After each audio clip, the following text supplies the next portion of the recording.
हर तलवार के धार बदल जाला, हर तलवार के धार बदल जाला, और सरकार के सरकार बदल जाला। जब जाग के करवट बदलेली जनता, तब वक्त के रफ्तार बदल राजू भैया जिंदाबाद, जिंदाबाद, जिंदाबाद। राजू भैया जिंदाबाद, जिंदाबाद, जिंदाबाद। जनता के आस बन के ओइने विश्वास हो, अपना पंचायत खातिर करब कुछ खास हो। सुन सुन सब ही बड़ छोट ये भैया सभे करी जा सपोर्ट हो। हाथ जोड़ी मांगो तहनी वोट, भैया सभे कर जा सपोर्ट हो। जो अपने लिए जीते हैं वो मर जाते हैं, और जो समाज के लिए जीते हैं वो जिंदा रह जाते हैं।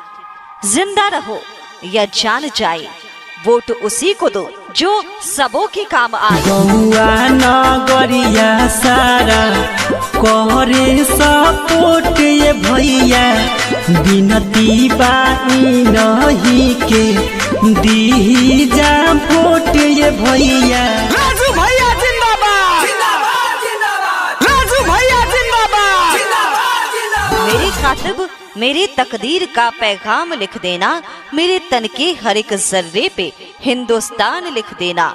मुझे मंदिर भी प्यारा है, मुझे मस्जिद भी प्यारा है, मुझे मंदिर भी प्यारा है, मुझे मस्जिद भी प्यारा है। कहीं पे राम लिख देना, कहीं रहमान लिख देना। एक बहुत ही प्यारे नेक इंसान जिनके हृदय में अपने सभी भाइयों के लिए प्रेम बसता हो, कहते हैं कि काम किया है काम करूंगा, जन जन का सम्मान करूंगा। तो ऐसे इंसान को आप अपना प्यारा आशीर्वाद जैसे देते आए हैं वैसे देते रहें। राजू भैया जिंदाबाद, जिंदाबाद, जिंदाबाद। जब कोनो आवे मुसीबत भैया साथ निभावे ले हो, भैया साथ निभावे ले हो। थाना कोर्ट कचहरी करावे काम महोरा, थाना कोर्ट कचहरी करावे काम महोरा।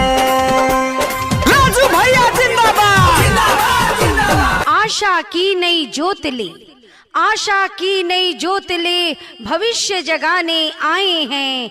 हमें मिटाना अंधकार है, ज्योति पुंज हम लाए हैं।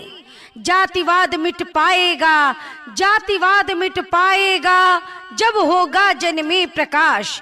भाईचारा के मनोभाव से होगा इस खंड का विकास। जी हाँ मतदाता साथियों, इस खंड का विकास होगा लोकतंत्र के माध्यम से, क्योंकि लोकतंत्र का महापर्व आ गया, पंचायती चुनाव आ गया। Presented by Rainbow Music. क्षेत्र के अब की अपने विकसित करवैया हो, विकसित करवैया हो, विकसित करवैया हो।